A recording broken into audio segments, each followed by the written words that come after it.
सभी को नमस्कार। आज फाइटर टोड्स के स्पेशल कलेक्टर एडिशन के बारे में बात करी जाएगी। इसका अनबॉक्सिंग मैंने किया था, इसका वीडियो मैंने डाला था। और इस फाइटर टोड्स के कलेक्टर एडिशन के साथ में हमको एक ये बहुत शानदार स्टैंडी मिलता है। ये देखिए, दोनों तरफ से है, मिरर इमेज है। और अनुपम सिन्हा जी का नया आर्टवर्क है। इसमें 4 कॉमिक्स का ये संयुक्त संग्रह संस्करण है जो कि सुपर साइज़ में है। और इसी में से जो फाइटर टोड्स अगर आपको दिख रहे होंगे यहाँ से, सेम उसी को लिया गया है। और इसको अगर टर्न कर देंगे तो ये इसकी मिरर इमेज बन जाएगा, जो कि इसके पीछे भी है। इसका जो बैक कवर है वो थोड़ा सा अलग थीम को लेकर के इसी का मिरर इमेज है, मतलब दोनों तरफ ये चीज़। तो ये आर्ट काफ़ी मिलता है आपको। स्टैंडी को रख देते हैं। उसके अलावा हमें इसके साथ में नोवेल्टीज़ मिली थी, अनबॉक्सिंग में शो कर चुका हूँ, पर क्योंकि वो पैकेट अभी तक ओपन ही पड़ा हुआ है। एक तो ये स्केच कार्ड मिल गया था अनुपम जी का पेंसिलिंग वाला, और दूसरा जो है हमको एक ये एक्शन स्टिकर से मिला था। शायद एक ही मिला था, दूसरा दिख नहीं रहा है पे कहीं। तो ये सब हमको मिला था फाइटर टोड्स के संयुक्त संग्राहक संस्करण में। और इसमें जो कॉमिक्स शामिल हैं वो हैं फाइटर टोड्स, खून चोर, जाली नोट और चैंपियन, ये कॉमिक्स हैं। और फाइटर टोड्स का जो कलेक्टर एडिशन है ये शक्ति रूपा के कलेक्टर एडिशन साथ मुझे मिला है। और दोनों ही कलेक्टर एडिशन में थोड़ा ये जो है लेमिनेटेड या ग्लोसी से लग रहा है जो कवर है, लेकिन थोड़ा ऐसा लग रहा है कि जैसे इसका श्रिंक रैप जब से हटाए ना, तो हाथ हल्का सा ऐसा लगता है कि कुछ चिप चिप सा है, मतलब नॉट स्टिकी, बट ऐसा लगता है जैसे फ्रेश कोई आप स्टिकर उतारते हो और ऐसा कुछ होता है। मतलब ये थोड़ा अजीब सा फील दे रहा है। मतलब आप हाथ लगाओगे ऐसा लगेगा कुछ हाथ छप ना जाए, ऐसे इस तरीके से ऐसा कुछ लग रहा है। खैर, तो अच्छी क्वालिटी है। पहले जो संयुक्त संग्रह संस्करण निकले हैं सुपर साइज कॉमिक्स के, सुपर साइज कॉमिक्स अब तक जो मैंने देखी रिप्रिंट्स में, वो टोटल 10 कॉमिक्स 10 कॉमिक्स मैंने देखी हैं। उनमें से ये शुरुआत में आई थी महानायक और खलनायक, ये दोनों आई थी। 250 रुपये की प्राइस थी इसमें, 250 प्राइस था इनका। और जो है इनमें कोई भी नोवेल्टी वगैरह कुछ नहीं था, बहुत कॉस्टली लगी थी उस समय। 2021 में जो पहली बार ऐसे रिप्रिंट देखने को मिलते, 250 रुपीज़ का था, 64 पेजेस के। फिर इनका संयुक्त संग्राहक संस्करण भी आया था युग नायकम, मैंने दिखाया अनबॉक्सिंग में, सारा कंपेयर करके भी दिखाया साइज़ वगैरह। तो वो भी काफ़ी कॉस्टली था, 700 750 का, और उसमें कवर वगैरह नहीं थे, नोवेल्टी कुछ कम थी जो भी है। उसके बाद में ये देखने को मिले प्रेत अंकल सीरीज़ के 4 कॉमिक्स हमको देखने को मिले सुपर साइज़ में अगेन। और इनके साथ में टी कोस्टर्स मिले थे अच्छे, मतलब क्वालिटी के, नागराज, ध्रुव, भेड़िया, डोगा के। हालांकि मेरा जो पार्सल था उसमें ध्रुव के 2 आ गए थे और डोगा वाला मिसिंग था। तो ये फिर भी थोड़ा ठीक लग रहा था, मतलब एक अच्छी डील में यदि मिल जाता, प्लस अगर वो टी कोस्टर मिल जाते तो वो ठीक था डील। लेकिन वो बहुत कॉस्टली थे और वो कॉस्टली परचेज हुए, शुरुआत में जल्दबाजी में परचेज किए थे। इसके बाद 4 ऐसे सुपर साइज कॉमिक्स और आए फाइटर टोड्स के, 4 जो मैंने आपको बताए, पर उनके पेपर बैग्स मैंने नहीं लिए। उनके साथ में हर एक इशू के साथ में एक अच्छा स्टैंडी था, काफ़ी अच्छे साइज़ का। तो ये कंबाइंड जो स्टैंडी है काफ़ी अच्छा है, बट वो 4 स्टैंडी एक साथ ज़्यादा अच्छे लगते हैं। ये है नोवेल्टी की बात। प्राइस की अगर बात करें तो ये जो कंबाइंड कलेक्टर एडिशन है वो 1300 रुपये 1299 का है। तो युग नायकम के हिसाब से ठीक है, मतलब उस हिसाब से प्राइसिंग ठीक है। और सारे कवर इंक्लूडेड हैं, एक अच्छी बात इसमें ये है। सारे जो एक्स्ट्रा और कुछ एक्स्ट्रा मटेरियल भी है, जैसे कि प्रेत अंकल में भी देखने को मिला था, उसका भी कलेक्टर एडिशन है मेरे पास में। तो एक तो इसमें नई चीज़ ये देखने को मिली कि ऑरेंज कलर का पेज यूज़ किया गया है इसमें, और सभी के जो कवर आर्ट है। एक थोड़ी सी कमी मुझे लगी कि इसका जो है ना काफ़ी छोटा है, ये बुक मार्क काफ़ी छोटा है इसका बुक मार्क, मतलब जो इसका जो साइज़ ना उस हिसाब से काफ़ी छोटा है। मतलब नॉर्मल जो पेपर बैग जो नॉर्मल साइज़ जो कॉमिक्स आती हैं रेगुलर साइज़ की, उनके भी बुक मार्क नीचे तक निकल जाते हैं।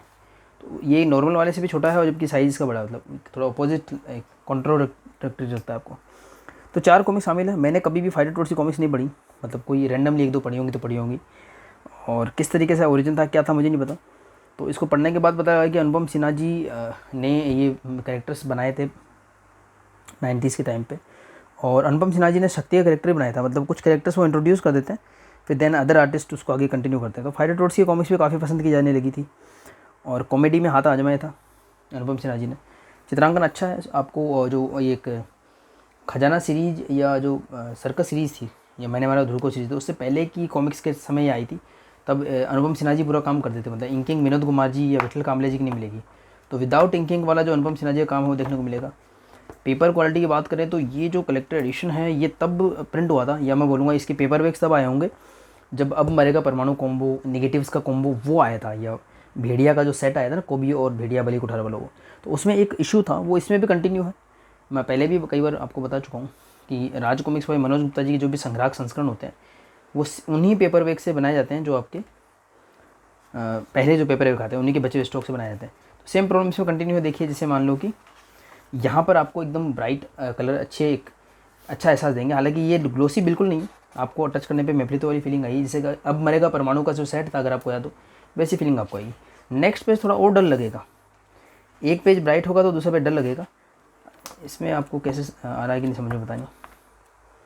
जैसे कि ये पेज है, ये ब्राइट वाला है, उसका नेक्स्ट पेज है वो डल वाला है। अब आपको शायद यह हो सकता है कैमरे में ना पता लगे। इसका फिर नेक्स्ट पेज ब्राइट होगा, देखिए कितने ब्रिलियंट कलर्स हैं, उसका फिर नेक्स्ट पेज जो है वो डल होगा। इस तरीके से है। बिग साइज का CE है। और जब मैंने इसको अनबॉक्स करा था तब इसका आई फॉर्मेशन नहीं हो रहा था, क्योंकि गोंद इतना ज़्यादा लगा हुआ था कि वो यहाँ पर भी था, यहाँ पर भी। पर उसके बाद मैंने बोला था कि मैं छुटाने का प्रयास करूँगा, मैंने प्रयास नहीं करा, मैंने सिर्फ पढ़ा इसको।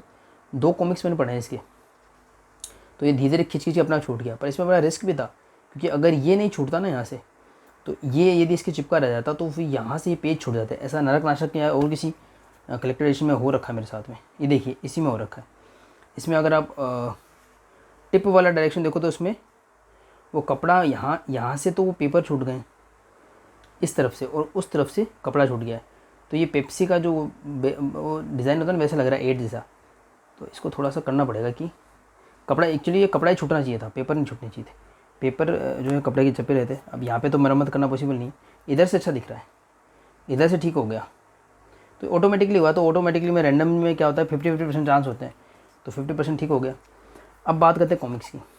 तो क्योंकि मेरे पास पेपर बैग नहीं थे तो मुझे इसी से पढ़ना था, और काफ़ी कॉमिक्स मैंने कलेक्टर एडिशन से पढ़ी है। ये 2 पेज कुछ नए मिल जाते हैं, पूरी टीम इसमें बता रखी है, नए जो टीम है, नया जो कवर वगैरह बनाया गया है वो सारा कुछ बता रखा है इसमें। और इंकिंग जगदीश जी का नाम है नीचे, पर इनको ये थोड़ा ऐसा कर देना चाहिए था। अच्छा करा है इन्होंने, कलेक्टर एडिशन का कवर का अलग से बता रखा है, और बाकी जो एक्चुअल है उसका अलग से बता रखा है। लाइए बात करते हैं स्टोरी की। तो इसका ओरिजिन, ये इसमें 4 मेंढक दिखाते हैं, फाइटर टोड्स, और वो एकदम से धरती की पृथ्वी पर आ गए हैं। वो कहाँ से हैं पता नहीं। और इनके कुछ नाम है कटर, शूटर, मास्टर, कंप्यूटर। टर लगा रखा है मेंढक की तरह उसमें। और कंप्यूटर जो है उसमें वो इन्फॉर्मेशन वगैरह निकालता है। मास्टर इनका बॉस होता है। कटर जो है लड़ाई झगड़ा ज़्यादा करता है। शूटर है वो तीरंदाजी करता है। इस तरीके से फाइटर टोड्स हैं। और इनको वर्ल्ड के बारे में कुछ भी नहीं पता, तो धीरे धीरे ये एक्सपीरियंस से सीखते हैं। जैसे वो गुंडे मिले तो पता लगता है कि वे बदमाशी कर रहे हैं, फिर पुलिस का पता लगा, जेल का पता लगा, अस्पताल का पता लगा। कमिश्नर राजन मेहरा इसमें दिखाते हैं, क्योंकि इसमें सुपर कमांडर ध्रुव और नागराज की भी एंट्री होगी इस वजह से। ये क्या हुआ, धागा दिख रहा है पे बाइंडिंग वाला।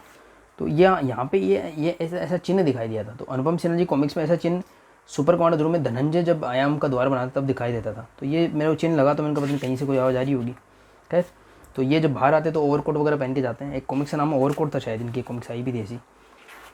मेरे को लग रहा है बाइंडिंग इशू ना आ जाए, खोल रहा हूँ तो इस तरीके से टिप से हो रहा है क्या। खैर जो भी होगा, अब जो है खोले बड़ी कॉमिक्स। तो ये जो है ऐसा स्टोरी आती है, इसके अंदर थोड़ी कॉमेडी सी होती है। आर्ट मुझे तो थोड़ा सा नागराज का अगर आप अपीयरेंस देखोगे, ये वो टाइम था जब नागराज को अनुपम सिन्हा जी ने शुरू नहीं करा था और विश्वरक्षक नागराज को शेप नहीं दिया था। तो इसमें अनुपम जी ने प्रयास किया कि जो पहले वाला नागराज था वैसा ही लुक रहे इसमें। नागराज का अपीयरेंस है, सुपर कमांडर ध्रुव का अपीयरेंस भी है। और ये देखिए पेपर बैग में कहीं थोड़ा मुड़ गया होगा पेपर बैग, तो यहाँ पे ये वैसा एक वेव सी बनी हुई है यहाँ पे इधर। खैर, तो स्टोरी आगे बढ़ती है इसके अंदर। और ऐसा कोई ग्रीन माम्बा करके ये कोई विलन सा होता है, कॉमेडी सा कर रहा होता है, और ये कुछ ड्रग्स वगैरह का कुछ करता है कारोबार। इसका कोई शिप वगैरह डूब जाता है, उसके बीच में बाधा बनता है फाइटर टोड्स। और क्योंकि वो सीधे साधे भोले वाले होते हैं तो वो कई बार सिचुएशंस में फंस जाते हैं, और लोग उन्हीं पे शक करते हैं कि यही होंगे।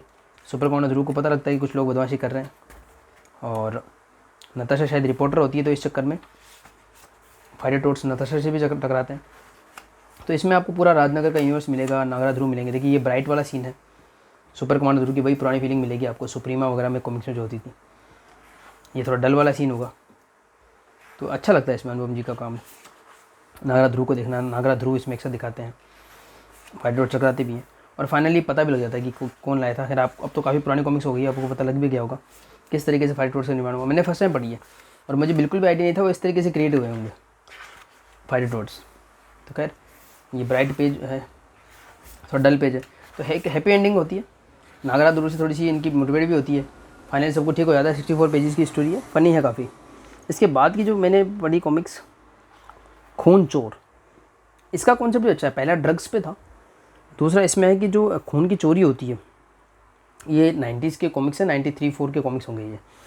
तो इसमें ये दिखा रखा है कि जो एक खून चोर करके होता है विलेन, वो क्या करता है कि जो लोगों का खून निकाल करके और उसको बेचता है, और वो पूरा खून निकाल लेता है मतलब। तो वो है खून चोर, और वो किन लोगों को निशाना बनाता है, जैसे कोई भिखारी वगैरह हो गए ऐसे कुछ, उन लोगों को निशाना बनाता है। तो इसमें क्या है कि भिखारी, एक ऐसा पुलिस का दस्ता भी दिखाता है जो भिखारी के विरोध में होता है कि भिखारी समाज में बोझ है, तो कहीं इस प्रथा को बंद करना होगा। तो वो पकड़ता है भिखारियों को, ऐसा कुछ समय उस समय से रहा होगा। है तो देखिए ये कितना ब्रिलियंट है, ब्राइट है ये वाला पेज। नेक्स्ट फिर वही थोड़ा डल होगा, फिर अगला होगा वो ब्राइट होगा। ये थोड़ा सा मज़ा ख़राब करता है इसमें। तो खैर वो ज़िंदगी के सफ़र में गुजर जाते हैं जो मुकाम वो फिर नहीं आते, ऐसे गाना मैंने सुना था। तो इसमें एक बार जो हो गया सो हो गया, मतलब अब मरेगा परमाणु है, निगेटिव्स है। ये फाइटर टोड्स की कॉमिक्स है और कॉपी भेड़िया का सेट है, वो एक बार प्रिंट हो गया जो हो गया। अब आप कुछ उम्मीद मत पालो, आप सोचोगे कि कोई कलेक्टर एडिशन आएगा तो नया प्रिंट कुछ हो जाएगा, ऐसा कुछ होगा नहीं। इवन अगर कॉपी भेड़िया का या बली कुठार का भी कोई कंबाइंड कलेक्टर एडिशन अगर आपको देखने को मिले मनोज गुप्ता जी की टीम से, तो डेफिनेटली वो यही प्रिंट होगा। अब नया कुछ प्रिंट हो नहीं सकता। हाँ, अगर कोई अलग ही जैसे संजय गुप्ता जी कोई बिग साइज़ में अलग साइज़ वगैरह में लाए ना, जहाँ पे नई प्रिंटिंग की पॉसिबिलिटी निकलती है, वहाँ पे कुछ करेक्शन फिर पॉसिबल है।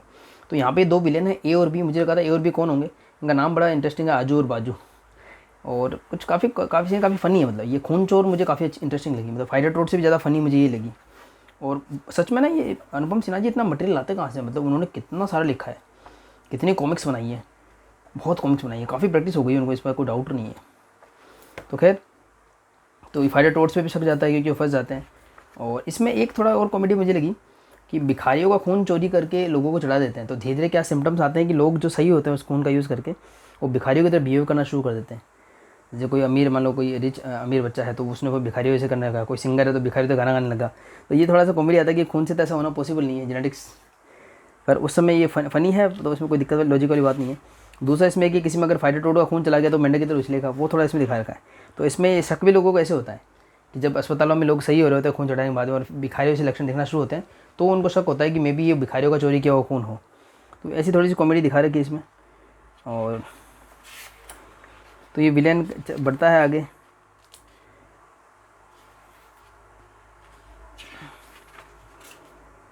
फाइटर टोड्स अपनी जर्नी में आगे और बढ़ रहे होते हैं और दुनिया को जान रहे होते हैं।